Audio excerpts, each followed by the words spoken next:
trade surplus, meaning that your export should be higher than import. You see all the debate that is currently going on against China and others is because of China's extreme trade surplus. I will show you later. I will show you later. Trade surplus of China is so high that there are other countries, those are trading with China, they are in trade deficit. You know, the international finance is so interesting that if one country is consistently in trade surplus, if you are trading with China, you will be consistently in trade deficit with China. So if you are consistently in trade deficit with a country, definitely it's not a healthy relationship. So you also want to have trade surplus because that's your major income. A major income for the country is export. By selling your goods and products to other countries. A major income for a company is sales. When you are running a company, you will sell your goods and services to others. That's your major income. For a country, major income is export. Investment, it's one kind of investment in other countries. You are investing in goods and services and you are producing, then selling it to other countries. If your export is consistently lower, then you suffer a lot of problem. This import-export gap will also influence your exchange rate. That will also influence your exchange rate. It will influence your government deficit. Okay, if you're consistently suffering from higher import, your government will also suffer from deficit. Next one is dominant private firms. So private limited firms, those are privately managed, family managed firms. These are becoming strong day by day. It means that you do not need to go to stock market in order to run a large company. And that is a major criteria nowadays in emerging Asian countries as well. People have so much of money, especially some families have so much of money that they can start their private company and capture on public funds. And that's how this dominance of private limited firms are important. And also to understand these private limited firms only give benefits to some limited individuals, some limited families. They are not responsible for wider public. They are not responsible fully to the wider society. Therefore, these are challenging for many countries to manage with respect to the social responsibility. Next is crisis and shrinking of global capital market. There are frequent crises happening. There was a consensus previously that the crisis happens every 30 years. Then it comes down to 15 years. Then it came down to 10 years. Now there are frequent crises happening almost every 5 years. These are smaller crises, but these were not supposed to be happening. If you have smaller crises every other 5 or 4 years, then meaning that the financial market is not stable. If the financial market is facing a lot of crises, then investors will not go to financial market. They will lose their interest, they will lose their confidence, and they will look for alternative. So the global financial market that supplies most of the capital to the companies and individuals in business, it is shrinking globally. And last, more capital flowing into emerging market. Emerging markets are characterized by large population. They are the one that has less labor cost. These emerging markets are the one that is buying a lot of goods and products from other countries because they have higher population. So since the emerging markets are the destination for most of the product, then definitely the companies, those are producing those goods and services, will be establishing their factories in the emerging markets. Therefore, more capital is flowing into emerging markets, which is a major challenge for the developed countries. For example, if your major market for your product is in China, you will try to have your factories established in China rather than your factory in the US or other countries. There are 2.2 billion population in China. I think 1.2 or 1.3 billion population in India. Please check the correct figure. almost some Asian countries like, Bangladesh, Pakistan, India, China, they are kind of like alongside some African countries, including Nigeria and others. I think they hold almost 50 to 60% population of the world. So if they are the one who is buying most of the product, so companies will eventually have their factories established in those countries. And the other benefit comes from those countries is that since they have huge population, they will have also lower labor cost for the company. Problem is when the companies understand that these are poor countries with huge population and they have to feed a lot of faces, lot of stomach, So because of their major population, they offer low labor cost. Also, these companies often take advantage of the poor countries, emerging countries, take advantage of their population and do a lot of things that are not legal, that are not social. So there are a lot of distraction going on, economic disparity or exclusion is happening. People are still, Brazil is one of the countries with huge natural resources, but still poor. Brazil is still suffering from a number of problems, despite having one of the largest reserve of natural resources. Venezuela, I think you know this country, one of the largest stock of oil resources in the world, and the country is suffering. People are suffering because of politics, international geopolitics, and crisis. So there are similar countries. Pakistan is another country due to several geopolitical crises, including terrorism and others.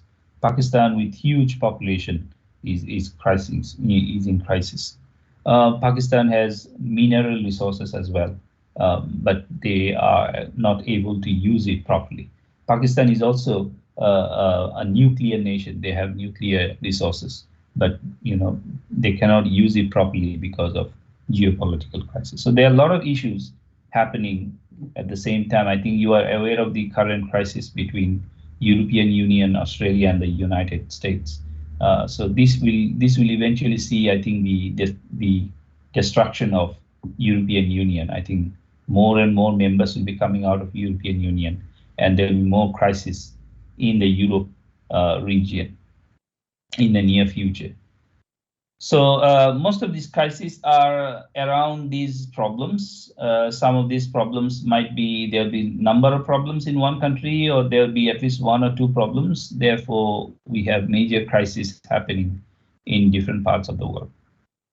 Let's now talk about how banking institution works in an international market.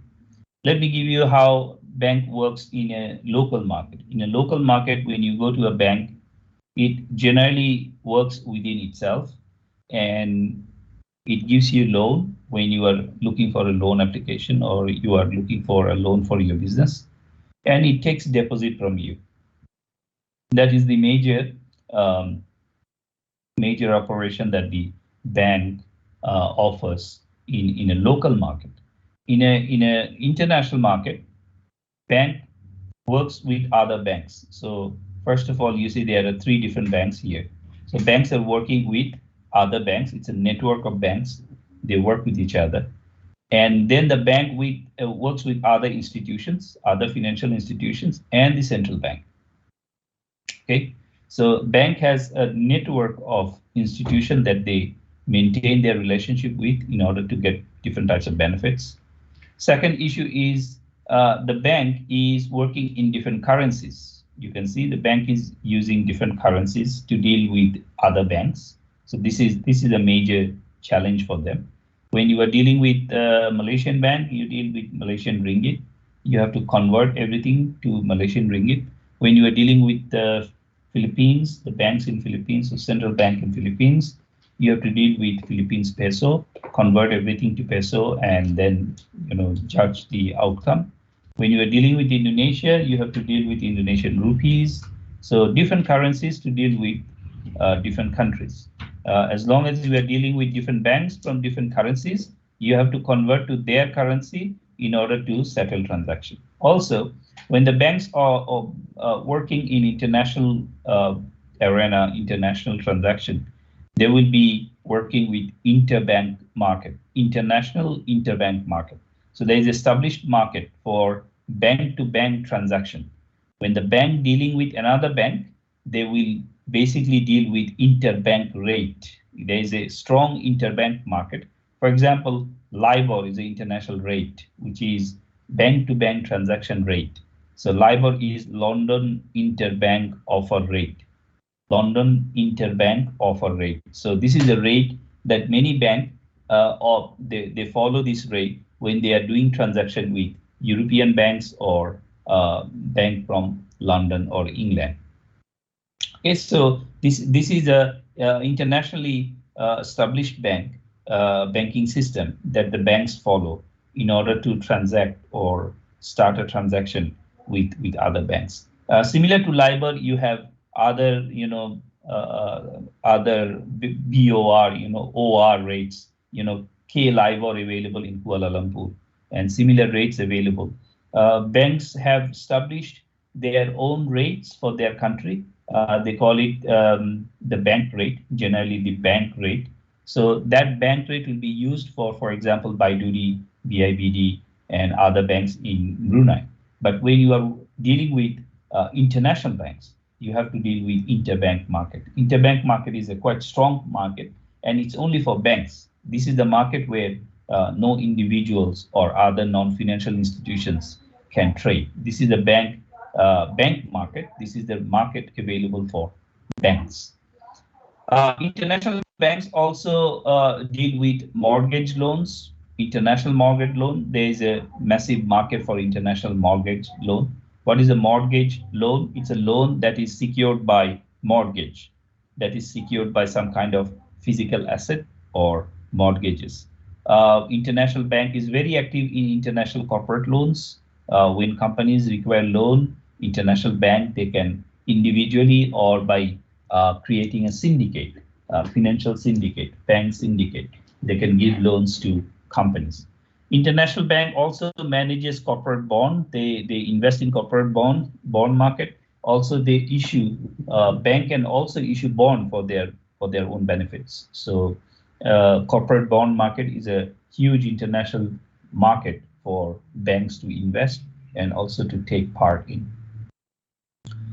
Bank is also responsible for providing funds to public services.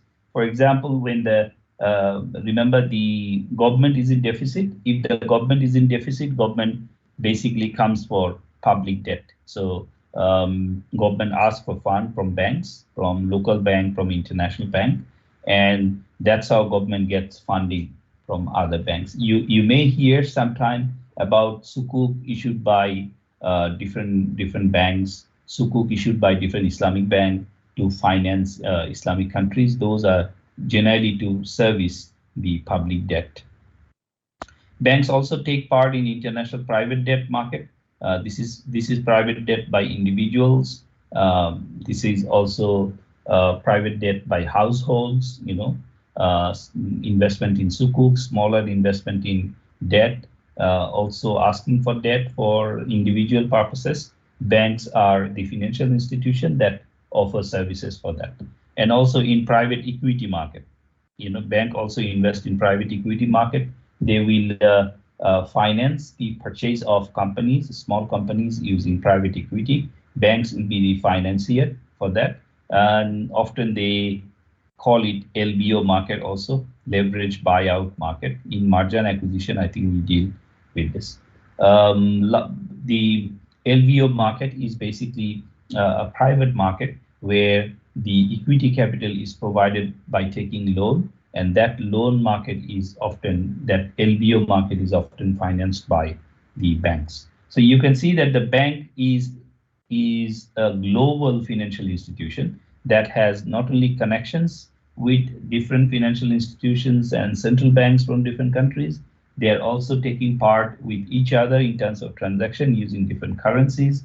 They take part in debt market, equity market, in different loan markets in order to maximize their profit. And they, at the end of the day, they bring everything back to their country and convert everything back to their home currency. So if the bank is, for example, if it is from China, they will try to convert everything back to Chinese renminbi, or if it is from Singapore, they will try to convert everything back to Singapore dollar. So it's not only challenging for a bank to deal with different currencies, it is also challenging that they are dealing with different banks from different countries with different geopolitical risk and economic risk. It is also challenging for a bank to deal or to strongly deal with the other clients in international market. Many banks, that's why they're closing their operation, they're going back to their comfort zone because they feel that the local market, different local markets are challenging for them. I think you have the experience of HSBC Bank. They have withdrawn their operation. HSBC has not only withdrawn from Brunei, they have withdrawn from many other countries. They have went back to their headquarters by withdrawing operation from many Asian countries. Even though they call themselves as Hong Kong and Shanghai Bank, they have very limited operation in Asian context. So it is quite challenging for banks to maintain this kind of operation, but it is rewarding as well, because when you have international operation, you'll be able to maximize your return, minimize your risk.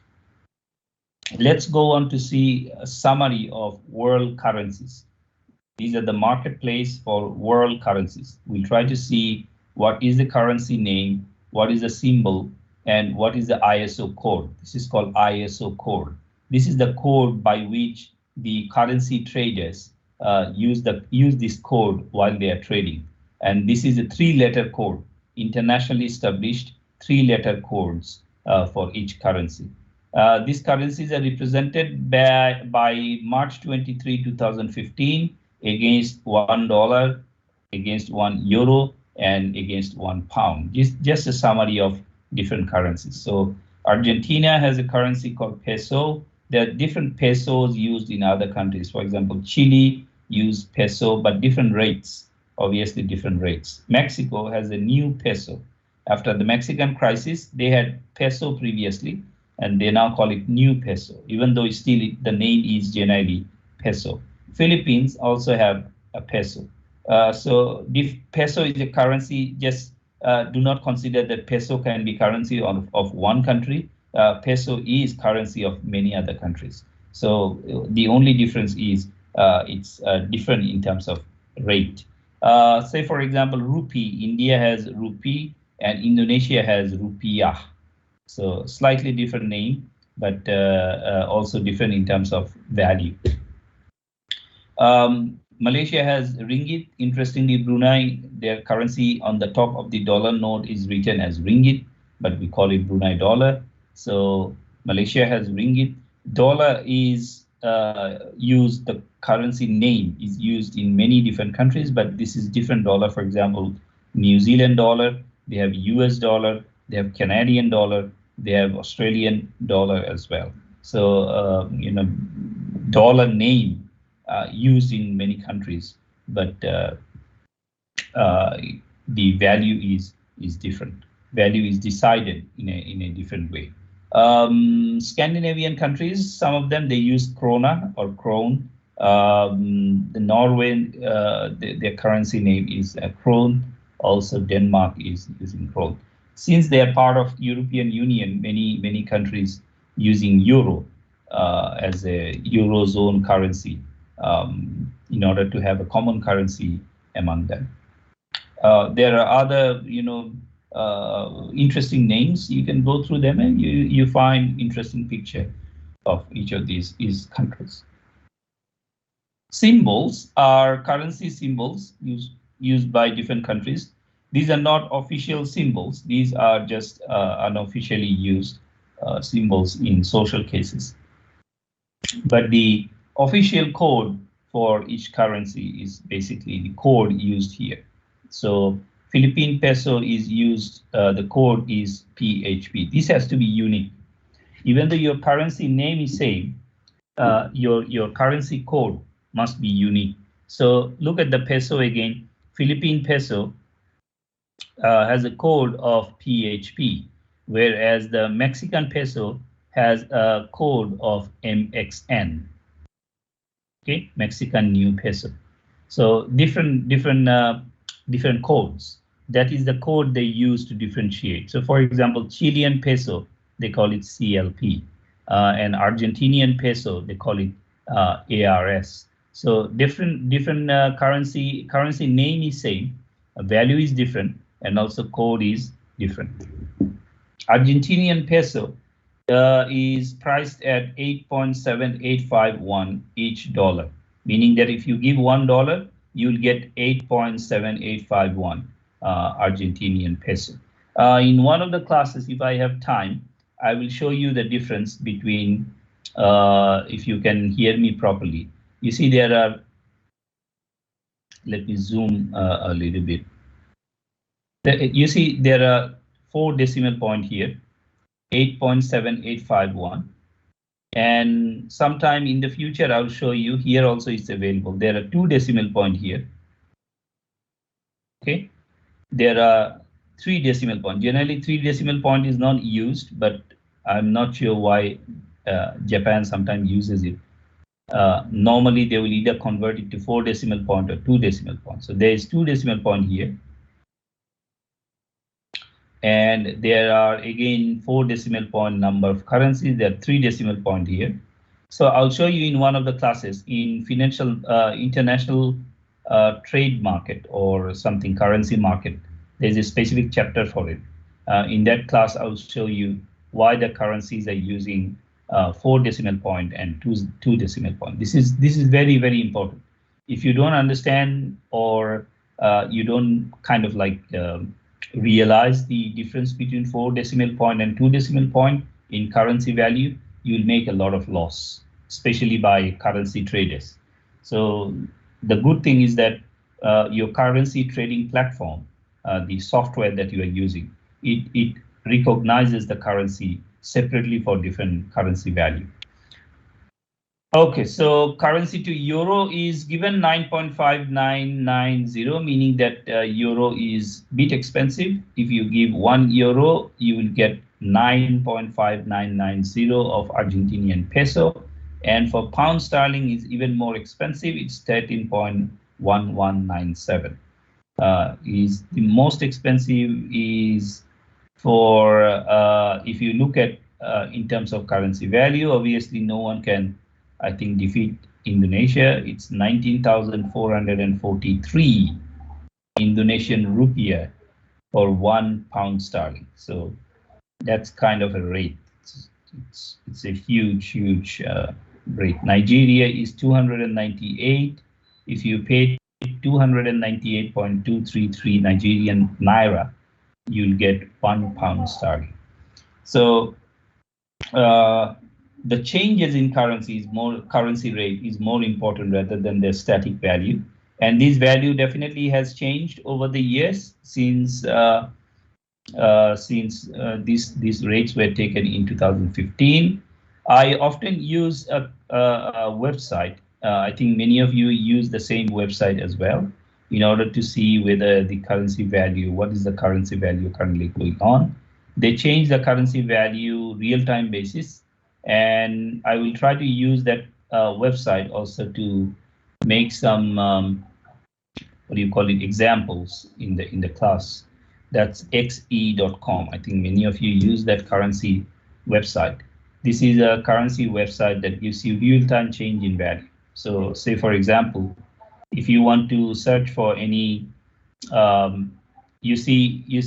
think you can see the screen here. Look at the currencies from to you can transfer, but look at the currency codes here. These are all 3 codes, ISO code: USD, EUR, GBP, INR, AUD.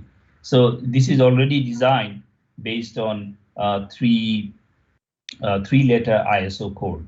So you can transfer from one currency to the other currency. For example, what is the rate for Indian rupee to euro? For example, you can convert for 1 Indian rupee right now is 0.011553909 euros. So this is in indirect currency code. You can make it opposite by clicking this link here. What is the euro to Indian rupee is 86.5507. I'll take up to 4 decimal points. So 86.5507 is Indian rupee to euro. If you pay 86.550794 Indian rupee, you will get 1 euro. You see there's here up to 2 decimal point is in black bold color, and 4 decimal point after that is in gray. So they think that the emphasis is given up to 2 decimal point. So that's how you get a quotation for currency, and these quotations will change very soon. You know, this will change real time, and I think every minute it changes. You can also look at the chart of the currency rate between euro and Indian rupee. You can click the view chart here. You can look at the chart of these two currencies for 1 year basis, 2 year basis. See, completely different. Last 2 years, this was the chart where Indian rupee was getting weaker, again stronger, then weaker, again getting stronger. Now Indian rupee is stronger compared to April 2021. In April 2021, Indian rupee to euro was 90.2288, and now in at the end of October 2020, at the beginning of October 2021, Indian rupee is much stronger. Now, there are separate implications for your currency to be strong and weak. If your currency is strong, you will lose export money. If your currency is strong, you will lose export money. If your currency is weak, you will gain from export. Okay, so India is currently losing from their export to European Union. Okay, this is bad. So, and it's following kind of a cycle. If you can see, for the last 10 years, this is the rate for last 10 years, and the rate has completely changed. You can see over the time, the number of crash happened. You know, from April 2013, the rate was 70.58. Then the rate in August 30, 2013, there's a minor crash or major crash. You can see this rate goes up to almost 88. So within the period of, let's say, 3-4 months, Indian rupee lost a lot of money from almost 71 to 88, which is considered a major crisis. Then it came back to its shape in April 2015. Almost 2 years it took for the currency to come back to its position. Almost 2 years it took to come back to its position. And then it was moving again up and down, came to March 2017, again came back to its original position. So you see almost 2 years, 13 to 15, 15 to 17, almost 2 years it took to come back to its original position. From March 2017, it lost its position altogether, it never came back. Okay, from 17 until 2021, for 4 years now, it was supposed to be correcting. You see, it was almost correcting in 2019. You see, in 2019, it was almost correcting after 2 years, but it did not fall far back because maybe, you know, India lost its position against euro, and then it started shooting up, meaning that India was losing its value. Now, losing currency value, meaning that India is now from 2019, 77.3019, 2021 is 86.37. You might, in terms of currency value, India has lost, but in terms of export value, India has gained. Because if your currency is weaker, if your currency is weak against another currency, you will lose in terms of export from that currency. So India export a lot to European region. If their currency is weaker against euro, it's gaining for India. So sometimes countries, emerging countries, poor countries, they intentionally devaluate their currency. So this devaluation perhaps is a is a strategy taken by Indian Central Bank in order to further devaluate their currency so that they can gain from their export from European region. So we'll talk about currency value in the future, so that you can see what is the picture in the global currency market. And it's shifting. You see, in the last 12 hours, this is the currency rate, or let's say 1 year, this is the currency rate in the last 1 year. In the last 10 years, the currency rate is just opposite. So over time, if you look at 10, 20, 30 years time period, you will find a completely different picture, more stabilizing picture of the currency. Let's say the value in 10-year period, the value is actually ranging from 70 to 91, right? This is the value range, 70 to 91. If you look at the last 12 hours data, the value is actually ranging from 86 to 86, 12 hours, obviously short period of time, and the volatility is much lesser. If you look at last 1 year, the value is ranging from 85 to 90. Last 1 year, volatility was 5 rupiah, 85 to 90. In the last 10 years, volatility was almost 70 to 91, 21 rupiah of volatility in 10 years, which could be because of actions taken by Indian Central Bank in order to get more from Indian export to the European region. Okay, next is why companies do international business, the reasons behind multinational business. Okay, you might be asking yourself this question, why a foreign company comes to your country? There are three major reasons. First one is competitive advantage. When the companies find that they have a specific advantage, competitive advantage, they have a specialization in certain thing, they will try to utilize that specialization in other countries. Okay, that's how they go to other countries and deploy that, utilize their specialization to earn some extra revenue.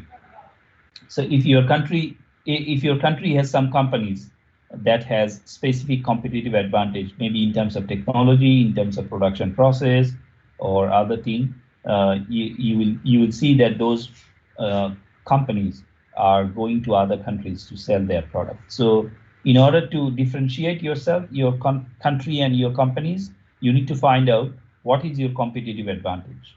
So you can now look into companies in Brunei.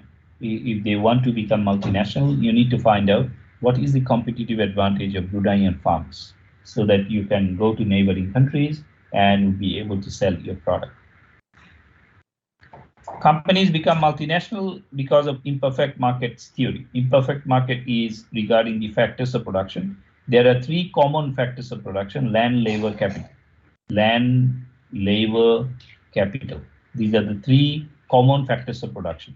And these factors of production generally determine where the companies will be establishing their factories. So since many of these factors of productions are immobile means you cannot move them from one country to another country. For example, labor, cheap labor.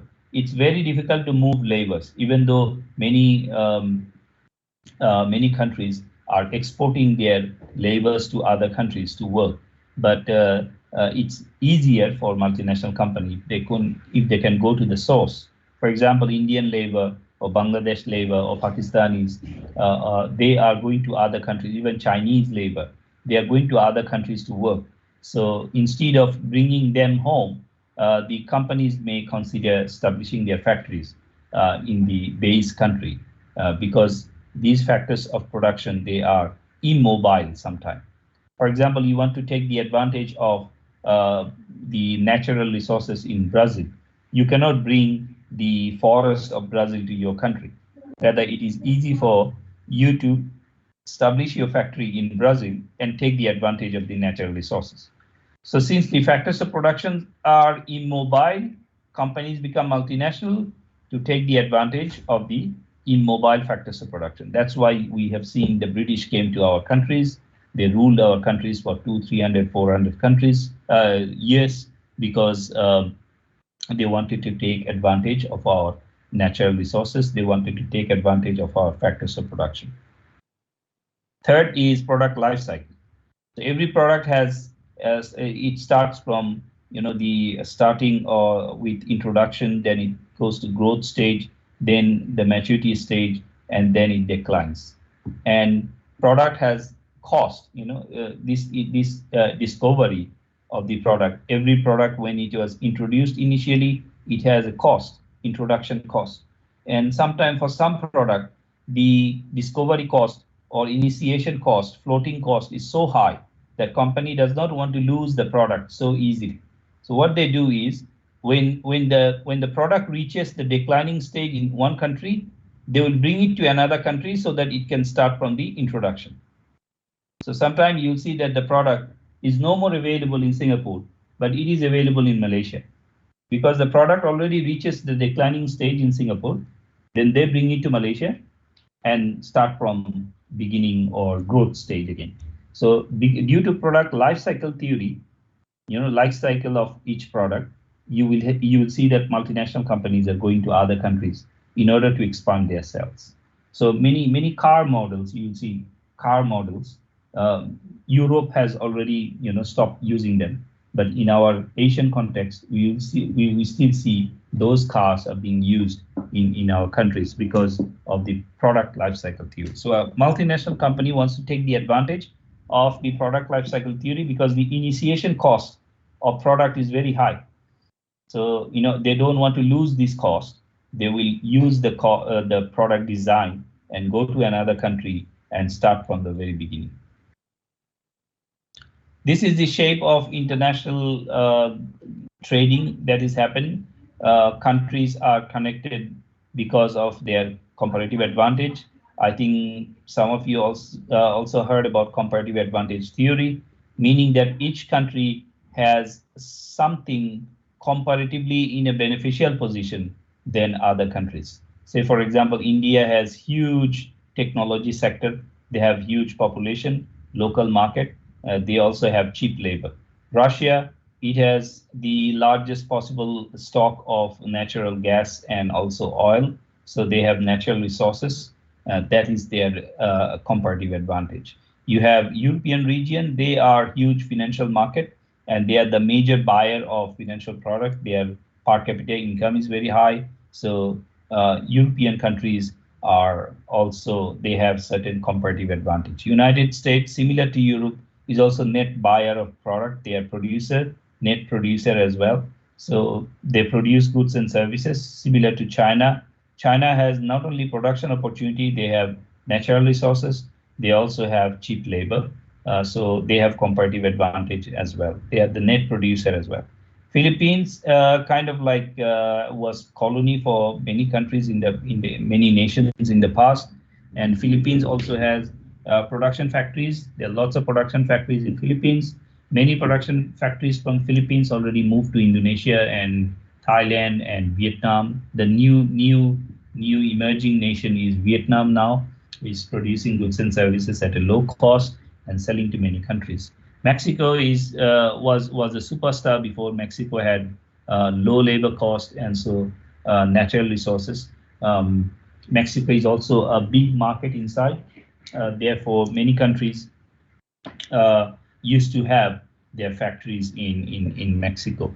Perhaps you have heard about Guadalajara. This place in Mexico used to be the place where American companies come to this place to produce goods and services and shift those goods back to United States at a very low cost. So whatever the product producing in the United States, for example, a shirt, it took $14 to $15 in United States to be produced.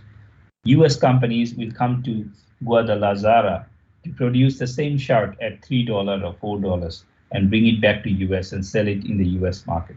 So Mexican comparative advantage was low labor cost and also availability of raw materials.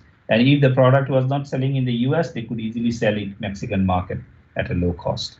So comparative advantage of different countries are allowing those countries to have trade relationship with other countries. And because of this competitive advantage, they survive.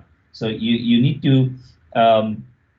to identify the advantage that your country, your company offers to the world. Unless you find out your advantage, you won't be able to survive. The next thing is internationalization process. We are just picking up topic from different chapters and briefly discussing before we move to the currency mechanism. Internationalization process is to discuss how a company gradually become multinational. So how a domestic company, a local company, become a multinational company. This is a process that they generally follow. And this process might be different for different countries and different companies. So we cannot take them as hard and fast rule. So this is an example of a company called Trident. So they have some competitive advantage. They think that they can exploit their competitive advantage. And in order to exploit their competitive advantage, they started looking for going to other countries. So the first question is, do you want to exploit your existing competitive advantage abroad? So do you want to use your competitive advantage and go outside and expand your operation? If you want to do this, then you have now next two questions. Are you going to produce abroad, or you are going to produce your home country? So you can produce in your home country and export to other countries, or you can produce in other countries and export to the global market. If you're producing abroad, then you're more international. Now the next question is, are you controlling your asset in other countries abroad, or you are having a management contract? Management contract means licensing or franchising contract that you will give it to other companies in order to produce your goods and services in a foreign if you control directly, are you going to control with a joint venture with another foreign company, or you are going to 100% own your subsidiary? If you are owning your subsidiary, you are more foreign. Many foreign companies, when they come to your country, our countries, they will establish subsidiary to control their assets 100%. When they wholly control their subsidiary, will it be a 100% green investment? Greenfield investment means new investment, whether it is a 100% greenfield investment, or it will be acquisition of a foreign enterprise, meaning that there is an enterprise already available. You are going to purchase that foreign enterprise. Or instead of purchasing, what you can do, establish a company from scratch, 100% new company you can establish, and then start producing in the foreign land. So this is the process of flow chart that we follow in order to become international from a domestic company. Now, when the company is becoming international, obviously there are three theories that we have discussed, but there is a common word that make companies international. That common word is global opportunities. Companies become multinational because they see opportunities in different countries. Now, there are two charts I'm going to show you before we go for a break.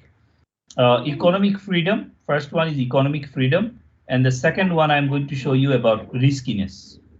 So look at the economic freedom according to the index created by level of economic freedom. Okay, generally the red countries are, they are not economically free. They are basically, I call them Chile. Red countries are Chile, and green countries are kind of like cucumber, So there are a lot of economic freedom. There are a lot of economic freedom in the green countries, and include Australia as well and New Zealand as well. Also some European countries, they have a lot of economic freedom. But the red countries, if you look at the red and orange, deep orange countries in Africa and also, South America, in African countries, and also some Asian countries, they have limited economic freedom. And there are countries in between as well. In between is, for example, Saudi Arabia. They also have China. These are countries in between. So some countries have lesser economic freedom than others. Economic freedom means it gives you some specific rights to do economic activities, and countries with economic freedom will foster economic growth. That's what they meant. Now relate this chart, the economic growth, economic freedom chart, with the riskiness. You can see most of the countries, those are economically free, are actually in recession. Look at US and Canada, red color country. Look at Australia. This is also kind of like orange color. This is in risk. Look at most of the European countries are in risk. Okay, so recession basically means that the economic growth in these countries are very, very poor. Only the countries, those are with very less economic freedom, they have good economic expansion. Okay, the countries, those are having some economic expansion in green color. These are the countries, by the previous chart, they have very less economic freedom. Okay, so the countries with economic freedom, they are risky. The countries with less economic freedom, they are growing. So what I'm trying to say here is the global opportunities are in this equilibrium. You cannot find economic freedom and less riskiness at the same time. So you have to choose something in between. You have to balance between the riskiness, the amount of risk that you want to take, and the economic freedom available in different countries. You have to take a balanced approach when you are choosing your next country. So that's why people choose India. That's why people choose China and many other Asian countries, because these are the countries growing at a mediocre rate. Their economic expansion is mediocre. They do not have economic freedom, but they are still growing. And in terms of economic riskiness, they are not in recession. They are expanding countries. So if you go to these countries, you can manage your economic expansion. Your company will grow. You'll be able to do goods and services production, and you can bring them to your country and sell. And you can take advantage of their natural resources and low labor cost. So it's beneficial for your company. So when you are choosing your next country of operation as a multinational company, you need to make a balance between which country offers you economic freedom and which country also offers you lesser riskiness. By making the balance between these two, you'd be able to choose your next operation. So in a nutshell, international finance is about three factors. We will talk about multinational company financial management. We'll talk about foreign exchange, and we'll talk about macroeconomics. In today's class, we'll talk about macroeconomics. And then in the next 2 or 3 classes or topics, we'll talk about foreign exchange, how to determine foreign exchange and things like that. And then for 2 or 3 chapters in the end of the section semester, we'll go into multinational company financial management. So we'll see how a foreign company, a company that has operation in multiple countries, how they operate, how they manage their assets and liabilities, how they manage their income statement and related figures. Okay, previously in our previous topic with the previous semester, these topics were missing. Now you can see the importance that there is a huge multinational growth happening and we do not know about it.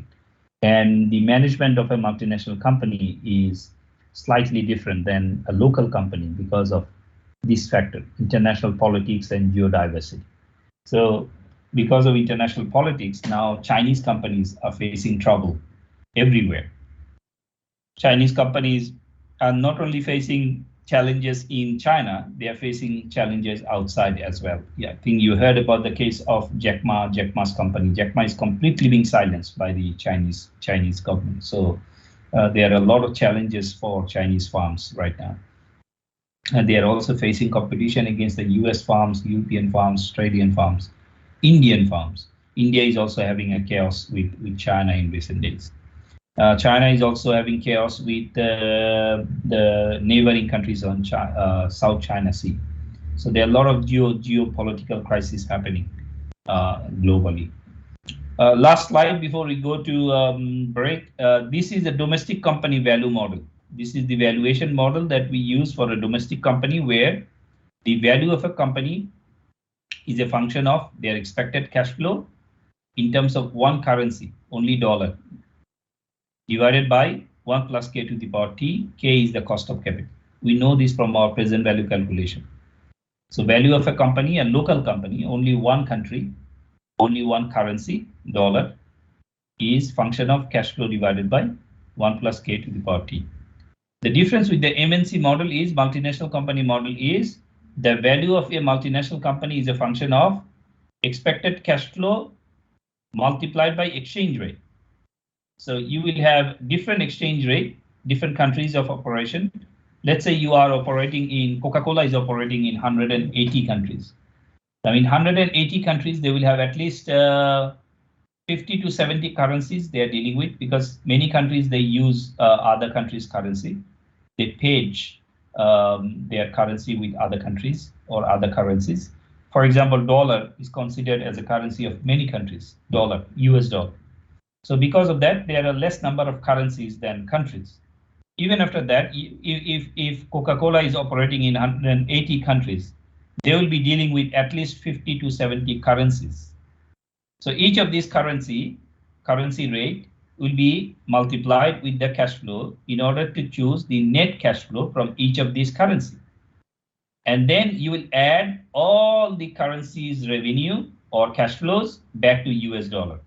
Let's say if your mother company is in US, you will convert all of your cash flows from different currencies back to US dollar. So it's quite challenging because currency rate is involved, multiple currencies are involved, and each of these currencies are coming with different challenges. Okay, so you are exposed to foreign economies, you are exposed to foreign currencies, divided by 1 plus k to the power t. This k is not a simple k. This is a different k. Different country will have different k, and this k or risk factor is influenced by the risk in different countries, in different jurisdictions. So your risk in US will be completely different from your risk in Canada, in Mexico. If you have operation in Asian countries, you will have different cost of capital.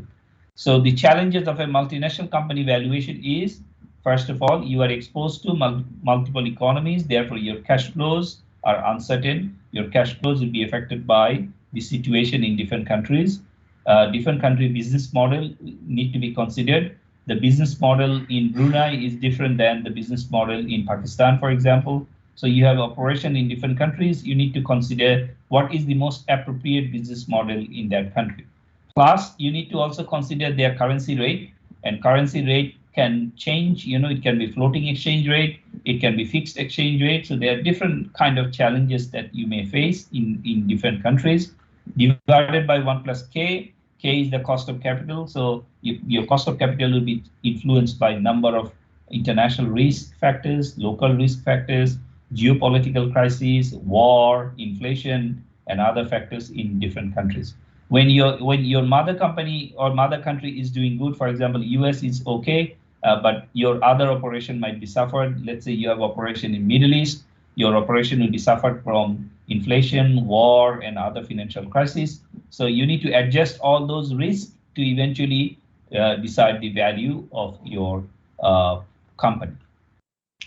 We will do net present value in one of the classes. We will do capital budgeting in one of the classes to show you how these risks are managed, how the value is calculated, and how to make decisions on that.